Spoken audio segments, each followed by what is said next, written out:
দেখেন ওই গাছের সব পাতা ঝরে পড়ে গেছে। আমার পিছনে দেখতে পাচ্ছেন যে গাছের কোনো পাতা নাই। দেখতে পাচ্ছেন যে গাছের কিন্তু কোনো পাতা নাই, সব পাতা ঝরে গেছে। এই বসন্তকালে কিন্তু গাছের সমস্ত পাতা ঝরে যায়। ঠিক তেমনি রমজান মাসেও মানুষের জীবনের সমস্ত গুনাহ ঝরে পড়ে যায়। আমরা সেই মাসই আমাদের মধ্যে, এখন আমরা সেই মাসের মধ্যে আছি, রমজান মাস। এটা রমজান মাসে আজকে 26শে রমজান দিবাগত রাত, লাইলাতুল কদরের রাত আজকে। তবে অনেক আলেমগণ মতামত দিয়েছেন যে 20 রমজান থেকে বেজোড়া রাতগুলো লাইলাতুল কদর তালাশ করতে। তবে অধিকাংশ মুহাদ্দিসগণ বলেছেন যে লাইলাতুল কদর 26 দিবাগত রাত লাইলাতুল কদর বলে উল্লেখ আছে, যে লাইলাতুল কদর 26শে দিবাগত রমজান লাইলাতুল কদর।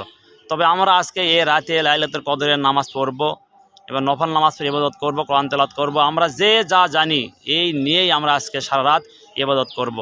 আর আমরা আল্লাহর কাছে অবশ্যই চাইব যে আমাদের রমজানের বিনিময়ে, আমাদের লাইলাতুল কদরের ওসিলায় আমাদের জীবনের সমস্ত গুনাহ খাতাগুলো যেন মাফ করে দেন।